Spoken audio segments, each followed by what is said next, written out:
For being here for a discussion that I am very excited for us to have today. Welcome to Becoming a Woman of Influence, hashtag UFBWI. So if any of you would like to tweet as we go along, please feel free to do so. I'd like to introduce the guests who are here to talk to you today about their careers and help you with yours in the process. Mindy Gonzalez is the executive editor and vice president of news for the Miami Herald. Welcome, and thank you for being with us.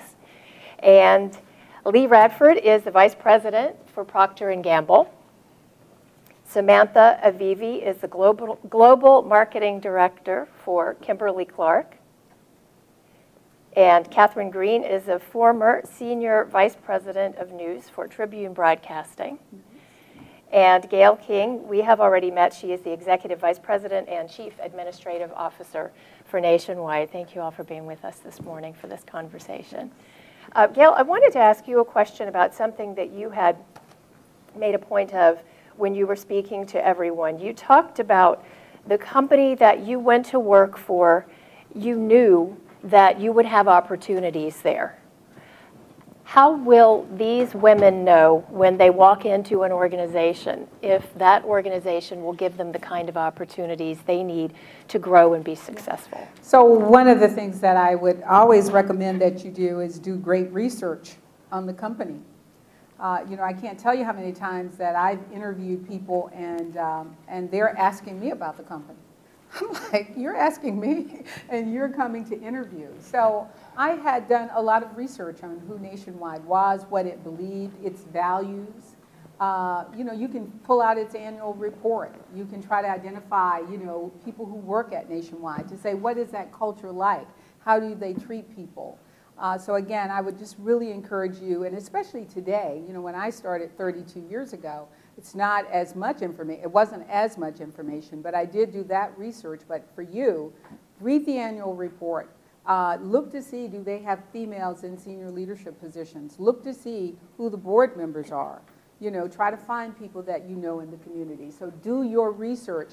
You are bringing something to whatever organization you go to, and make sure that it's an organization that is going to embrace you and welcome you and help you become all that you want to be. And most of you have, well, none of you have sat still at any point in your careers, and some of you have had different jobs through the years at different organizations as well as different jobs within a given organization. Let's talk a little bit about those changes and being willing and brave enough to take those steps to advance your careers. Samantha, I'll throw that one out to you. Sorry, what's the question? The question is, how do you know when it's the time to take the next step? Yeah, I really believe in listening to your gut. So at a time where you're feeling too comfortable, you're feeling like you need another challenge, is a time where you should be open to looking for another opportunity. I would tell you that it's okay to be uncomfortable and afraid. I tell you the times that I was the most uncomfortable and the most afraid were the times where it was some of the best decisions. But it has to be a smart uncomfortableness. I liked what Gail was saying about being educated in your decision. I never jumped into an opportunity without doing the research, without being planned, without understanding how it was going to lead me to my vision and my goal. But if I felt like I was pushing myself to something that was a little uncomfortable, I always found that that was a good thing, not a bad thing. And also, can you tell the audience a little bit about your journey from how you started, you graduated from college, to where you are now? Just give us a snapshot of how that progressed for you. Sure. I was talking to the agency yesterday, and I told them I grew up in Florida. And as a matter of fact, I got into Northwestern and University of Florida, and I was afraid to leave the state. And so it was just I wanted to be close to home. I graduated from UF in 3.5 years and went back home. And it was feeling really comfortable, and that was not good. And so I came to my parents. I said, I'm moving to New York. And they said, well, who do you know in New York? What do you know in New York? And I said, no one, but I got to do it. I just know I got to take on the big city. I got to make this my own. And I moved to New York, didn't have a job, called, researched, and got some offers, and was in New York City for 10 years, and then had an amazing opportunity to work with Procter & Gamble. Again, feeling a little uncomfortable, but so excited.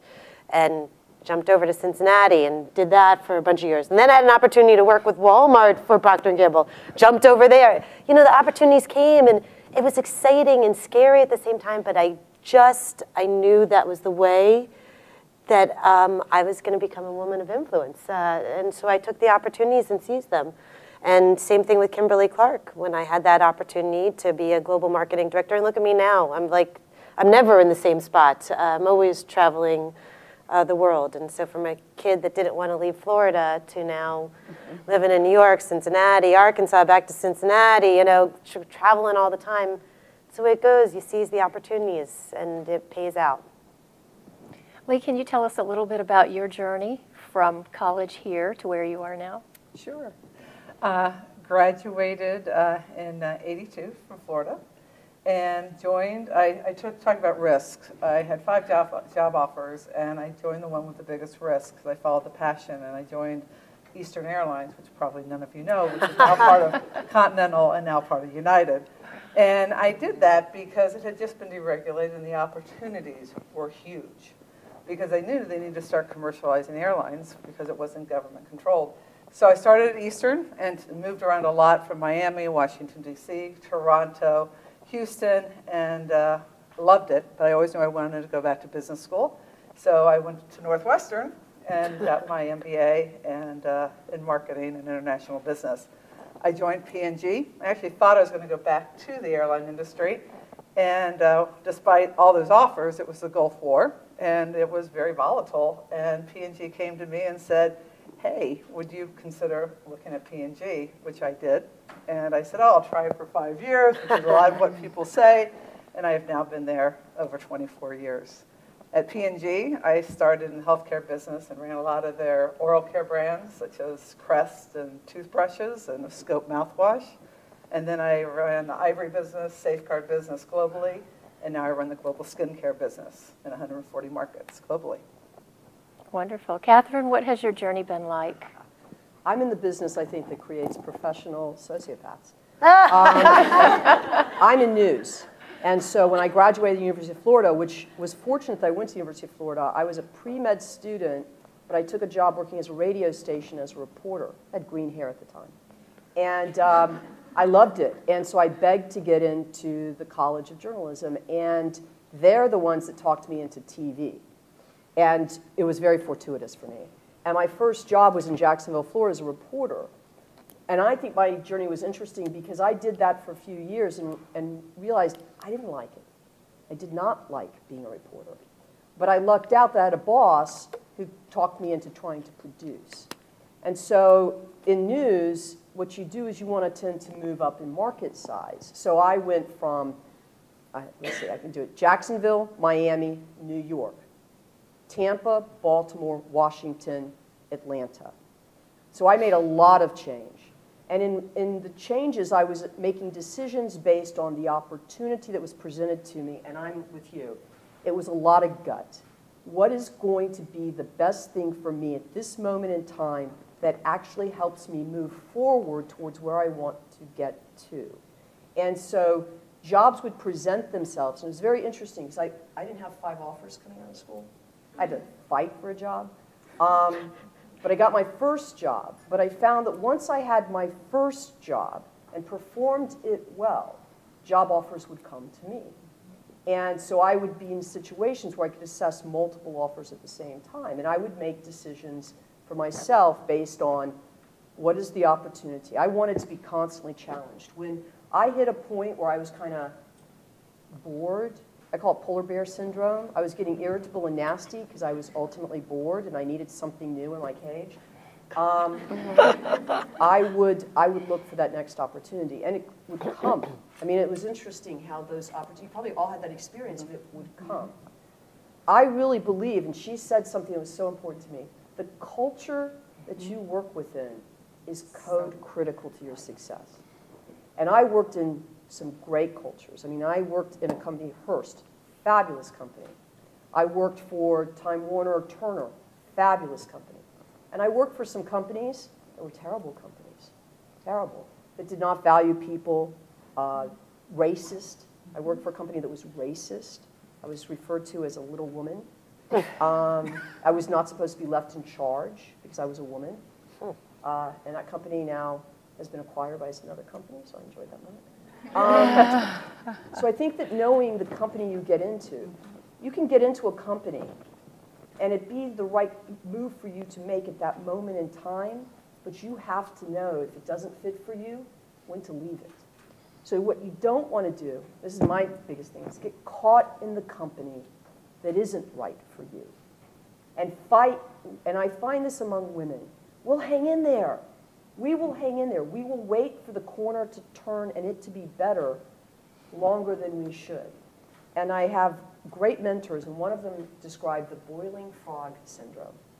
And that is that you get into a company, and you get in there, and the water's kind of warm, and you're thinking it's great, and the company will turn up the heat.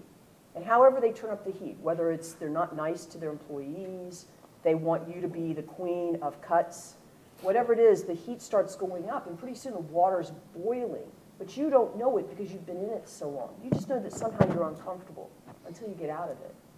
And that's when you know you were the boiling frog.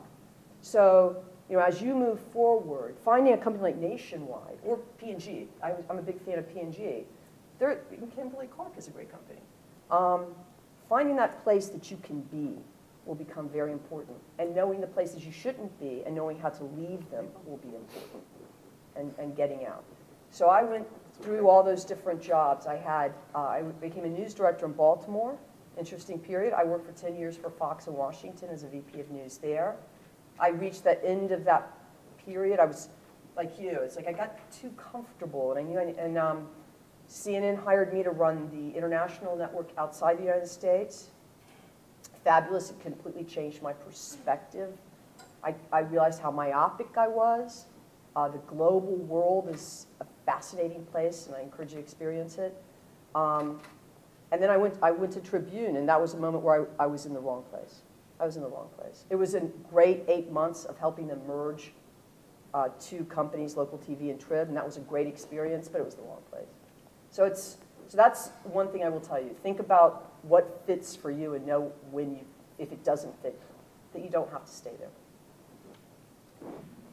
Mindy, can you share a little bit of your journey with us? College, you've just graduated. What happens next? Yeah, so my story, I think, is a little bit different. I think it more mirrors Gail, because I almost am like my entire career at one place, which I know is pretty unusual.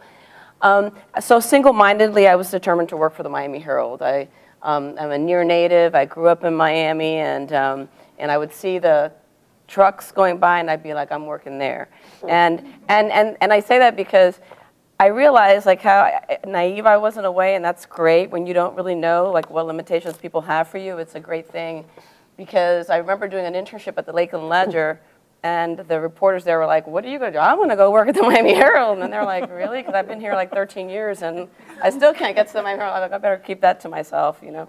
But I did end up at the Miami Herald. I was hired as an intern after doing internships at the New York Times, at the Lakeland Ledger. I took any internship I could. And I started as a reporter in Neighbors, which is our community section.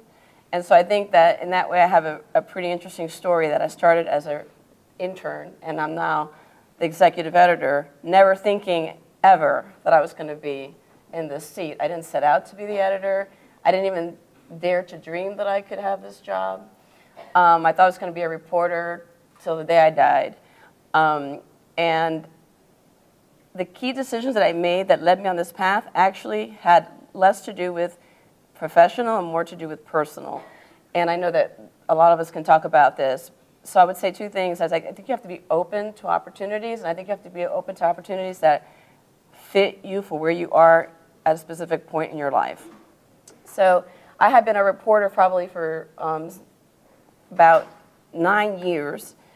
And I had my first child, and anybody who's in the news business, you know, you could tell you, this is like, you know, it's a little bit like indentured servitude. So you're, you know, you're constant, you're, you know, 24/7. So an editor came to me and said, you know, we think you'd be really good if you would go into editing. Now, for those of us in the news, we used to call that the dark side. So you were going to the dark side if you went into management. And I was like, no, I don't really think I want to do that. But she, it was a woman, said, let's do this. You try it for 3 months, and if we don't like you, you can come back to reporting, and if you hate it, you can come back to reporting. And that sounded like a great bargain to me, so we did it, and I ended up really loving it. Number one, it was a total confidence booster because I was, like many of you, not very confident in my own skills, and there's nothing like seeing somebody else's raw copy to make you feel like a rock star. It's like, what? I should have been pumping my chest for like 6 years. And fixing other people's copies, another thing, you're like, wow, I can fix this hot mess, and it will be published tomorrow. That's great.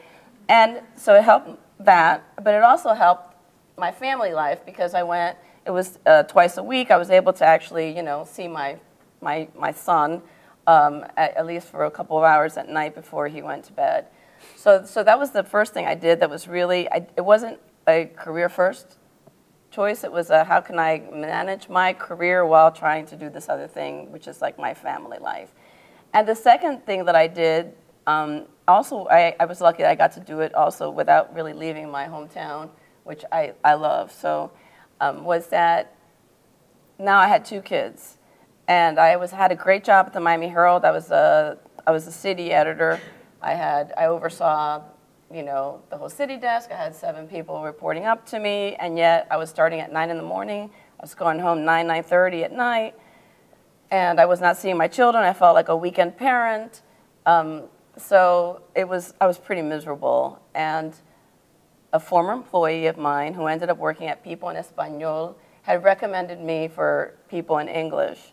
Okay, so here I was, we were doing like corruption and government and all this stuff, and people were telling me, hey, there's this great job at People, and I'm thinking, People, really? Because like I didn't even know the difference between, I couldn't have, I listened literally as homework, I listened to like radio, like entertainment, like on radio, to figure out like who was who, because I really didn't know like who these people were. So I ended up taking that job because at that point it was, apart from being a 30% pay raise, Gail, so it was like, that was nice. Like, at one point, I wasn't going to do it because I kept looking at the magazine, and it felt superficial to me, right? It was celebrity news, and I'm like, I told my husband, I can't do it. And he goes, no, you can. 30% raise. Look at that magazine again, And and actually, it ended up being a great thing. I was in charge of not only the southeastern United States, but Latin America, and the Caribbean for People magazine. And yes, it is celebrity, but there was terrific news stories that fell squarely in my bailiwick, and also great human interest stories, and also a completely different culture compared to the corporate culture at the Miami Herald. And I have to say, I had to kind of adjust because you think People magazine's funno. And yeah, but the structure it was very structured, it was very stratified, and as anybody who's worked in a newsroom knows, we tend to be a little more casual, and so I had to kind of modify a little bit myself, my behavior, and how I operated in that culture, which was, I think, a good thing to learn that you can operate in a different environment. And I did that because of my family. My former editor of mine was a reference, and when I talked to him about making the move, he said, just know that you'll probably never be able to come back to traditional journalism again. That's the risk you're taking. And I was like, okay. So I left fully intending never to be able, like that I would be somehow blacklisted because I worked for, one of the most popular magazines in the world. And it turned out not to be true, actually. I got hired back at the Miami Herald and was able to then, I think I had a new job every 8 months under my previous boss. And again, a path that I didn't see for myself. And I think the reason that I was able to get where I was is, number one, so when I left People magazine, they had downsized and they closed all the bureaus. So I was at a juncture where I was thinking, I was 41, and I thought, okay, so I'm either going to make a jump to a completely different thing. Maybe this is a time to go into public relations and move over in that direction. I had a job offer to work at a university public relations arm, and I thought, well, that sounds great. Maybe tuition for my kids too to boot. That's not a bad deal. And then I had this really vague job offer from my former boss. He's like, come in and be like multimedia editor. I'm like, what is that? Like, I don't even know what that is, and I don't think they knew either. But I talked to the woman who hired me at People Magazine, and we were talking about that because I felt like she was neutral, like she didn't work at People anymore, and she said, you know what, you have time to do that next move, but give it a whirl. And if you don't like it, go back to the Miami Herald, and if it doesn't work out, then you can go to the university job. And it ended up being, a really, really good advice for me, because it ended up that I got kind of put on a track. And I didn't really realize it at the time, but that's what was happening. He was trying to figure out leadership.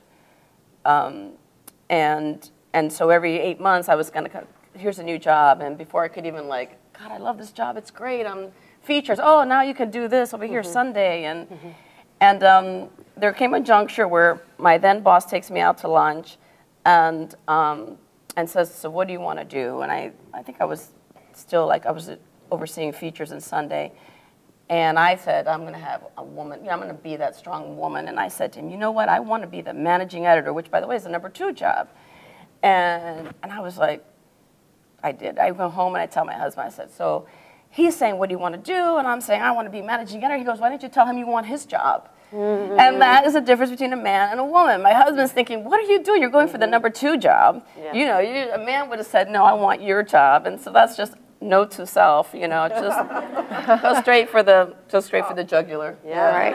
And that's a great point. And I really do want to delve into the gender question and the gender challenges. I think that that's so important to this discussion. But you mentioned risk several times, and within different organizations as you move, or within the same organization, regardless of career, you have to take risks to grow. Gail, within your organization, what would you say has probably been the greatest risk that you've taken? Or one of the greater risks? Quite a few. So as I've shared with you, I started in claims here. And so imagine, I was a Gainesville native. I had never left Gainesville, never left the city, and had an opportunity to go to Columbus, Ohio, leaving the function of claims to go work in HR. And so, and I'm divorced, it's me, no family, nothing. It was pretty scary, but I had people who believed in me and who really felt that that was an opportunity I need to take. So, you struggle with it, but you say, if in fact I'm going to get to next, and as I told you, next is not, the ultimate next was not crystal clear. In 1985 and 86, I wasn't thinking about EVP. I was thinking about how can I just continue to grow and to continue to add experiences. So, if you're going to get to next, you really have to make some decisions about, taking that risk, and, and it paid off. I mean, it's a gut thing. I knew Nationwide was the right company. Everything I had felt while I was here at Nationwide here said that it would be supportive in another community. And so it worked out. But the other thing, I have to tell you this, I had left Columbus and had gone to Memphis, and I was in Memphis. And you'll have a point in your life when everything works. So work was great in Memphis. I was dating someone wonderful. It was a lot of fun. Church was great. And you know what? I didn't want to leave. And it was one of those ones they came and said, we really want you to come back to Columbus. There's another assignment that we want you to test. And it was one of the few times where I was like, I've just been here like a year and a half. I think I need to load in another year, so I can finish dating this guy. But I was trying to work it out. But they came back again, and then one of my dear friends said to me, they said, Gail, you know what? You need to think about this opportunity. It was more money, but it was more exposure. And so again, you just have to evaluate. I'm a big I like to journal, And, you know, so I'm always constantly writing, you know, what am I getting from this experience and what will I get from the next? And I do just a plus and minus. And I worked it out. I finally said, okay, I stay in Memphis, what will happen? Or I go back to Columbus, what will happen? And when I did the plus and minus, going back to Columbus was the right decision. So it's just doing that plus and minus on a regular basis and then making the decision that is ultimately right for you. It will become clear when you go through that process, I believe. Mm-hmm. I love that you didn't say, I want to stay in Memphis so I can marry this guy. She said, I want to stay in Memphis so I can finish dating this guy. Well, yeah, that's true. And it's a good thing that I didn't stay.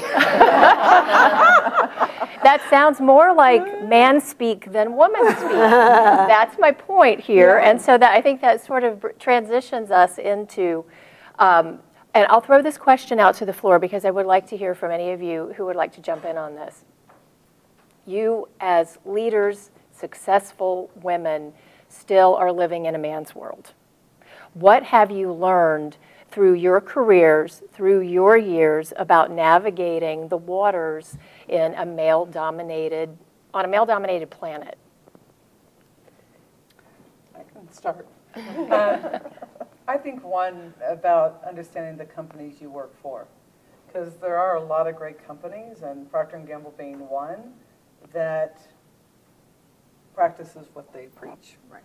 And so I can happily say at P&G, I've not been faced with that, honestly. And I feel very, very fortunate, but the reason I wanted to voice up, because I know there's companies like P&G, beyond P&G, that have that.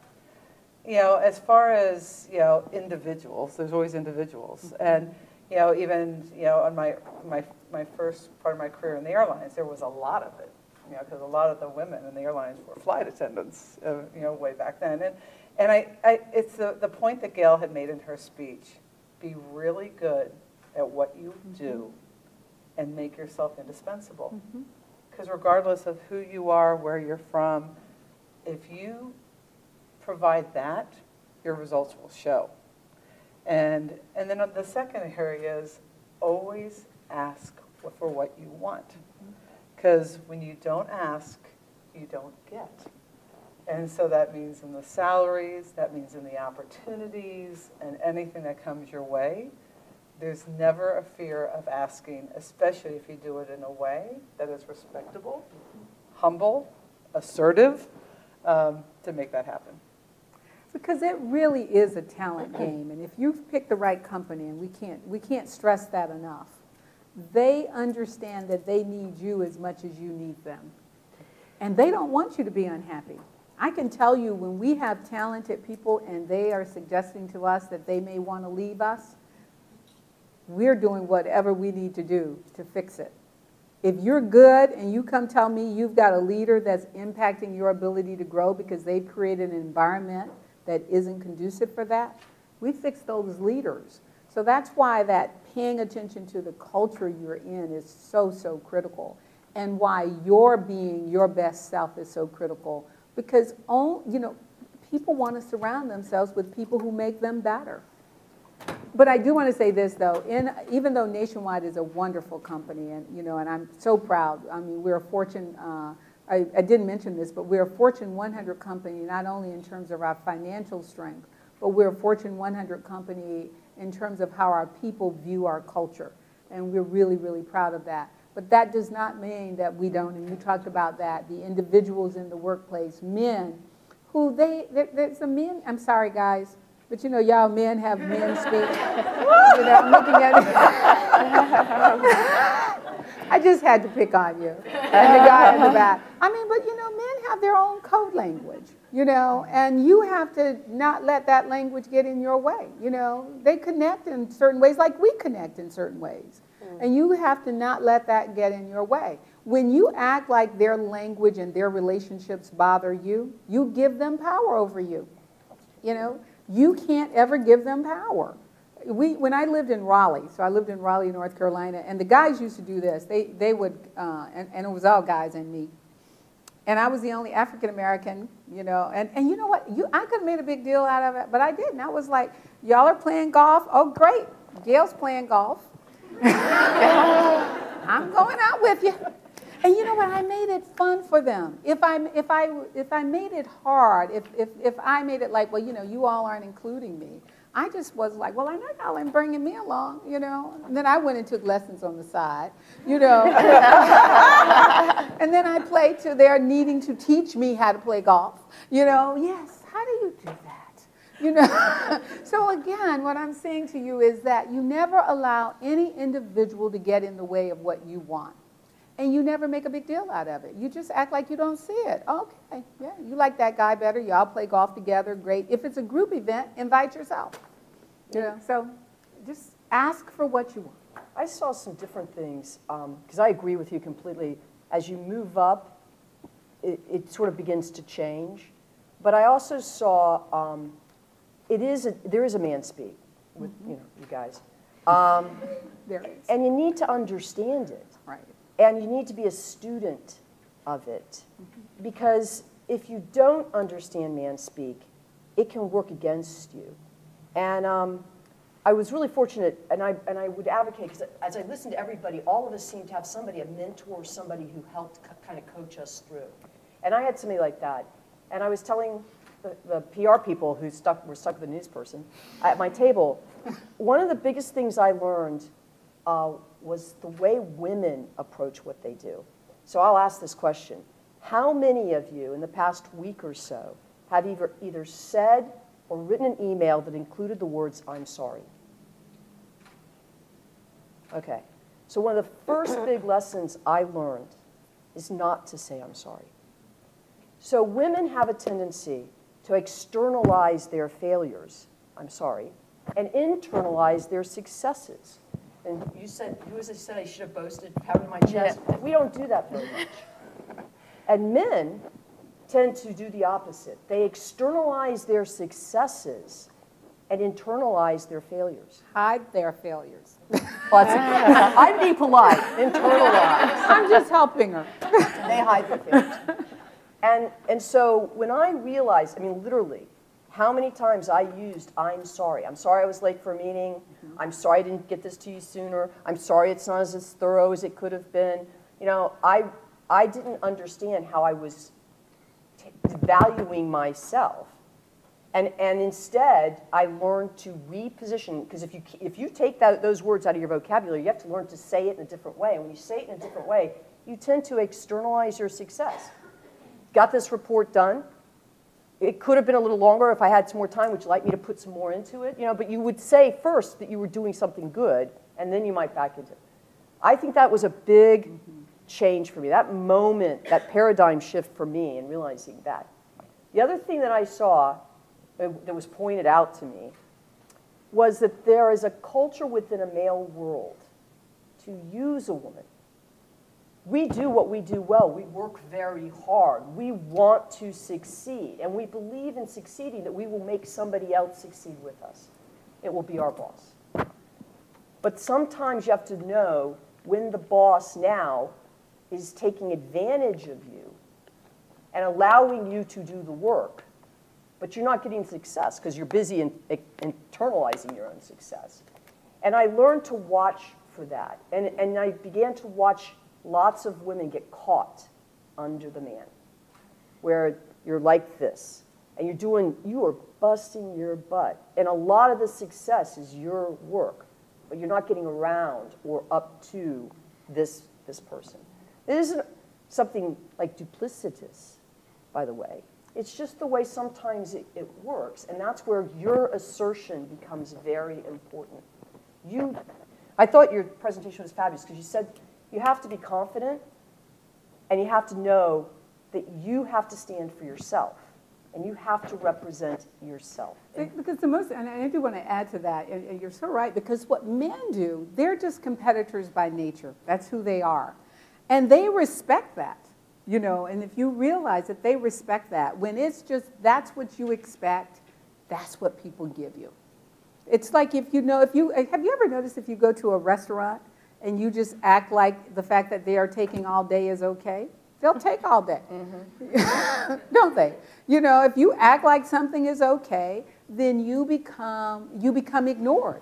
And, you know, and so what you have to do is act like you deserve whatever it is that you deserve. And you don't have to do it in a bad way. You just do it, like you said, you know, hey. Oh, hey there. I've been here about 5 minutes. Is everything okay? Yeah. How much longer? Nicely. But do it. Do it. Do it. Go ahead, I'm sorry. I thought you were going to.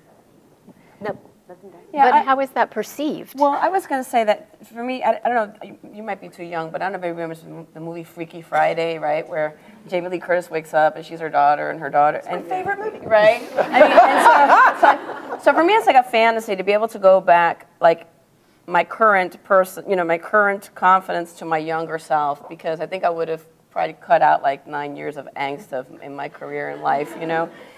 And I'll give you an example. So I was still a reporter. I had just recently been promoted to the city desk, and my editor came up to me and said, I'm going to need you to go to Cuba in 2 days. So let me explain to you, if you're in the Miami Herald, you know, you're going to be sent to Cuba. That is like the best assignment ever, okay? So your response should not be, what was mine? I can't go, are you kidding me? I'm not ready. I can't even prepare in 2 days to go to Cuba. I was replacing a guy who was supposed to go, who didn't even speak Spanish, and clearly he did not voice any kind of problems with going. And luckily for me, my editor, and it was a male editor at the time, was just like, no, you're going. And it was the best trip ever. I mean, it was the only time I've been able to go to Cuba, was as a journalist, and I did some of the best stories while I was there. So for me, the lesson there was, I mean, I have told young women who've worked for me, don't say it. Go to the bathroom, cry, pretend you have, you know, an allergy. That's why I did that for years. You know, I really did have an allergy, but I learned I could, like, I have allergies. It's really horrible. And then, but don't verbalize your perceived weakness, or your, you know, because why would you want to give someone else ammunition to doubt you? So I think the idea of like put on your poker face, just fake it. Sure, I can do that. I've never had a young male reporter, like I could say, hey, we're going to send you to Haiti to cover, sure thing. Next, you know, when I get on the flight. So I think that even if you don't feel like you're confident, you have to pretend. And just like the I'm sorry, which is really key, we also do this. Well, I feel like, no, you don't, you know, so we always use these little terms, if you think about it, that you couch a statement and you attach this emotional thing to it when it really isn't. It's just a way to kind of soften it. And you're not going to hear that around the table if you're talking, you know, to men. And believe me, newsrooms were a tough place to be. I mean, I know every company, but believe me, and in some ways, like the thing that I developed was I almost developed like this male bravado. And I could out curse most of the men. Like I got to a point where I came in one way, and when I came out, I was like, whoa, because it almost felt like you had to, you know, counteract that kind of culture by being able to be like as tough as nails, and then I had to back away from that when I went to People magazine, because they're like, you know, I just want to add, you know, because I think you raise a really good point, is when I was at Procter, they had this training that was called Men Are From Venus, Women Are From Mars. Did you take it? It was very insightful, and it had a lot of these comments that people were making. And so I had a similar thing, which I love the data, and I love the studies. I studied it, and I worked myself to be right in a man's world. And so I swung. And what I would say is that women bring a lot to the table too. And you got to be true to yourself. And so it's really about studying what it takes to be successful in a man's world, but then harnessing the unique powers and abilities that women bring. And so I'll give you an example. So I am a mother bear with the people that work with me, and I take care of them just that way. What does it mean to be a mother bear with people that work for you and with you? It means that I have high expectations of them. And I know they could do it. And they work hard and I work hard. But I love them to death through the process. And I am there to catch them when they fall to an extent. I give them the opportunity to fly like a bird and, you know, spread their wings. These are things that men, for example, don't naturally do. And I'll tell you that the people that work with me as a result are very loyal and appreciative because they feel like I have their back, I am supportive of them, and I am there to care for them. And so it's really being able to be in a meeting and not say I'm sorry, and to not talk about emotions and feelings and be data driven, but at the same time, take care of your people, teach your people, let them shine, because women can do that. And trust me, your management knows that it's you behind them. And you get accolades, but more importantly, and the greatest feeling of all, is when your people recognize you as a result of that approach.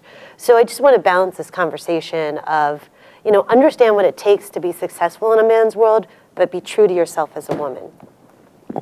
And I think that's a great point, and that really transitions into what would have been my next question, which you sort of already answered. And that's the idea that if we look at historically at the women's movement, it kind of began with this idea of we are the same, we are equal. And women did not capitalize on this other nature that they have, the intuition that they might have that men don't necessarily possess. But I think in recent decades and in recent years, we're seeing more of a manifestation of that. And I wonder if the rest of you, or if any of you see any benefit to even touting that to the people you work with, that women can be intuitive maybe in a different way, in a better way in terms of supporting their employees. So you bring something different to the table. Is it okay to vocalize that? Well, I mean, absolutely. I think when we're saying that, that we are showing our strength to men, it's not saying that I'm not unique, I'm not a woman. I'm always Gail, I'm always a compassionate person, I'm all of those things. That women, in many cases, you know, we definitely are better at that than men are. We show more empathy, we show more, and I'm generalizing, but as a rule. So I don't think it's wrong to be who you are. But in a corporate environment, you also have to be what you need to be with the individuals you're interacting with. So that's where you have to, as we told you to, you know, always pay attention to what's happening in the dynamics in that room. When I'm with my team, I'm one person with my team, very much like you, very nurturing, very supportive. But when I'm sitting with my peers, I know every one of my peers. I know them better than they know themselves. You know, I have spent time studying them. I know their movements when they don't want something. I know who they looked at and winked at to say we're going to do something. And it's that studying them. And that's what women do, because, right, that's what we do that better than they do.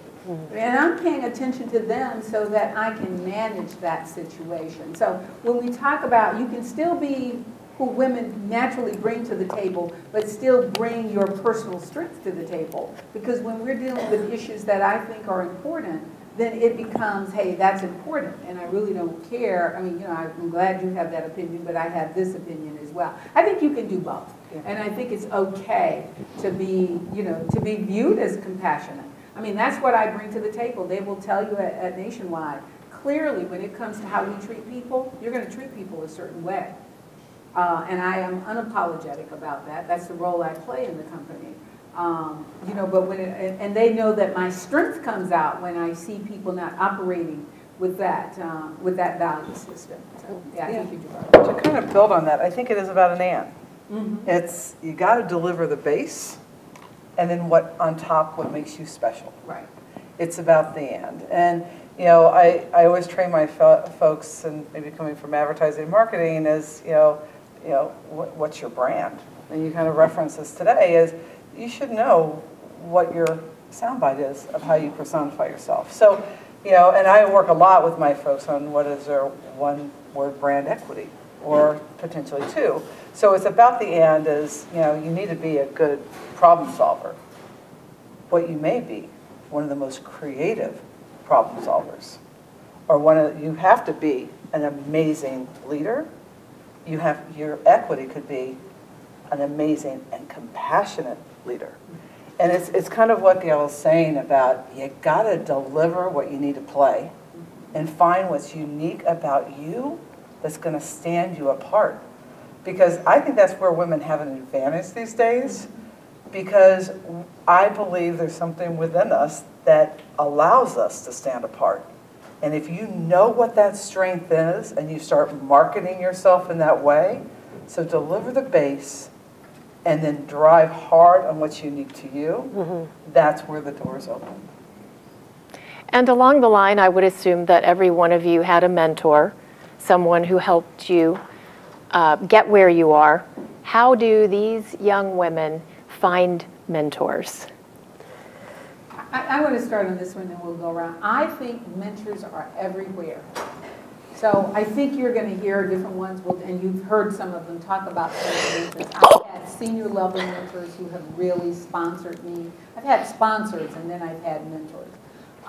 But mentors are everywhere, you know, and I want you to never lose sight of that. Never lose sight of the people who will be your coworker, who will bring you some knowledge that you don't have. And when I think about going to strange cities, and some of the people who were at entry-level positions, but they had more informal power than some of the people in power, you know. And so looking around and saying, okay, who can help me navigate this situation? Who can tell me, you know, the power, you know, the players in a new location? So mentors are everywhere, and mentors are those relationships that you have. You know, like if you develop pure, authentic relationships with everyone you come into contact, they will be a mentor with you. They'll let you know when there's someone trying to get you. They'll tell you when there's a job that they heard's about to come open. You know, and then there are the more formal mentors at the top of the house who will help you. But never underestimate those mentors that are lower in the organization, but who have lots of information to help influence and help you. You know, you made me think of something. It's not mentoring, but I think that if you treat everybody you work with respect, it creates all sorts of relationships for you. And you said something about you don't want to be the person who's better than other people. You do not want to be the person who's better. If you look at every role in a company, every role is essential. And so if you treat every role with that respect, it creates all sorts of communication you might not have otherwise had. So I really do encourage, and I had mentors, and they came from all walks to this day. And some of the best mentors were people who worked at levels below me because I could role play with them. And I'm a big role player. I believe I want my conversations to go well, and I would have these gurus around me, and I could say, and I'm going to defer one other thing. My table talked about perception. And I found that women, I'm an assertive woman. And I am a producer, so I'm a controlling woman. And the result was I got a lot of perception of, and I'm sorry, but I could be a bitch. Or I was, you know, hard. Or I was tough. And if I had been a man, I mean, I say this very candidly, if I had been a man, those would have been successful traits. But as a woman, they caused men to bristle. And so I would have gurus, too, who were there to tell me, you came on pretty strong. Because I would get so passionate about something, I'd be pretty strong. And I had people who worked with me who would walk into my office and say, you're pretty strong today. And I would be like, walk me through it, you know? Because I had to learn to figure out that way that I would not be off-putting. I couldn't be off-putting. But I would say, I never stopped being tough. Right. I just wanted to learn the communication process that made me less off-putting. So you could influence, because they can't hear you. So if you get to a place that how you are talking to people, put them in a place where they can't hear you, then you can't influence them. So true.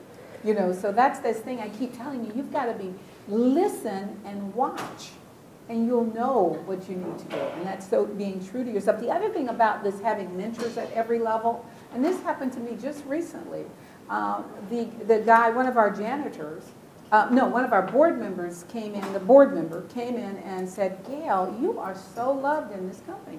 I was, one of the drivers picked me up and went on and on about how you treat them.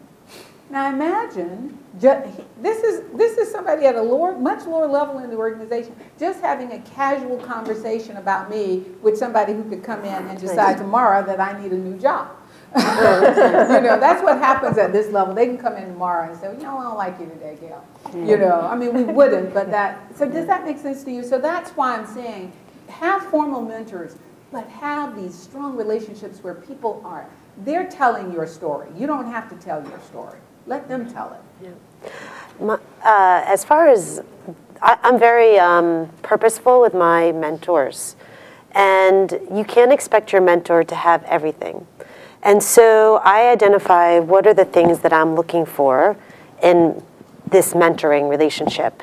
And I find people that personify what it is that I am looking for. So for example, I have someone that is a mentor that does a great job of balancing a family and a career. I have another person that does a great job of balancing that assertiveness with the bitchiness. And I'm sure all of us have gone through that struggle. I mean, I can't tell you how many times I've heard that. So what I would say to you is, I mean, and I have someone who is a mentor that mentors up, that talks to me about how I'm perceived within the broader community. And so think about what type of and then I have people that have come to me, and I'm very grateful that they do come to me. And so be purposeful in what you choose in your mentoring relationships and what you're looking for, because no one's going to have all the answers. And I guess that's what I would add to the mentoring conversation. Go ahead. The only thing I would add, it builds that I do believe mentors are everywhere. And yeah, I've been in programs where they're set mentors. And I've never found those to be as effective. And because they're kind of forced. You can always get something out of it. Always can. And then but it's the ones that are in the corner that you never knew who come out when you need it. And and it is about respecting everyone, because you do not know, from the person sitting in the car to you know, folks who have heard and are the ones that are going to give you the feedback that other people don't. So that's what I feel like. I say all the time, stay out of the mud. It's really easy in the office place to listen to those conversations where it starts being, and I say all the time, stay out of that mud. Yeah. Because you'll say something that at that moment in time seems perfectly reasonable, repeated, kills your career. And I'm not exaggerating. I watched somebody who just had this really unbelievable, promising future, who got in the mud, said a nasty thing about another executive, and boom, it got around. There are no secrets anywhere. I said that earlier. You know, go home, tell your mom, tell your cousin. Don't talk at work. Don't talk at work. Don't talk at work. You also said be positive. Yeah, be positive about it. And be a continuous learner. That was a big point, too. Just one more thing about the mentorship, because I think that when you hear mentors, you think this is a really formal thing.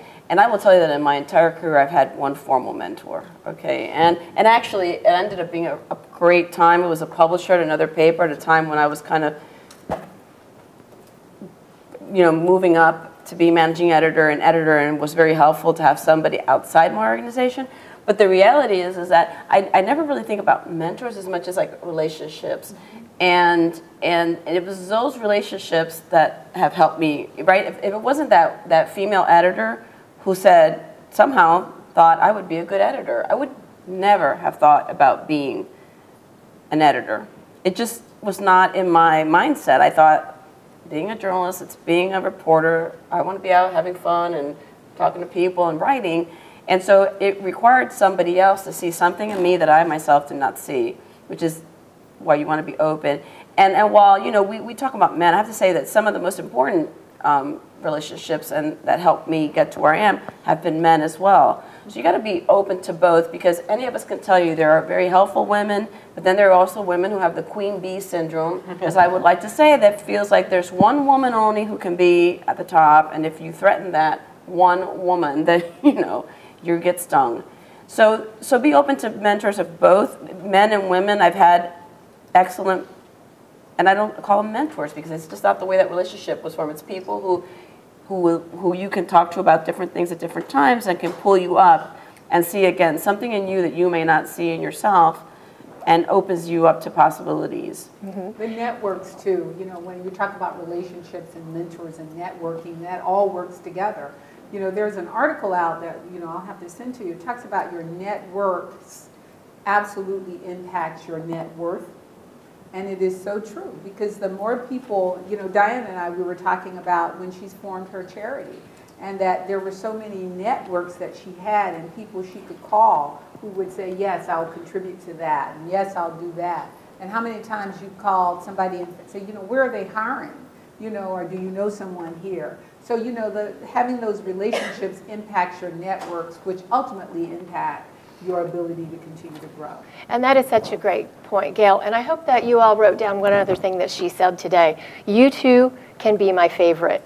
And because that's so important. It's the passion and it's the preparation. We've seen a lot of that here on this stage today. And ladies, today you are all our favorites. So thank you for being here with us to have this discussion.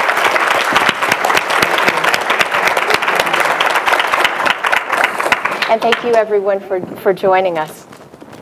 Thank you so much. It's easy.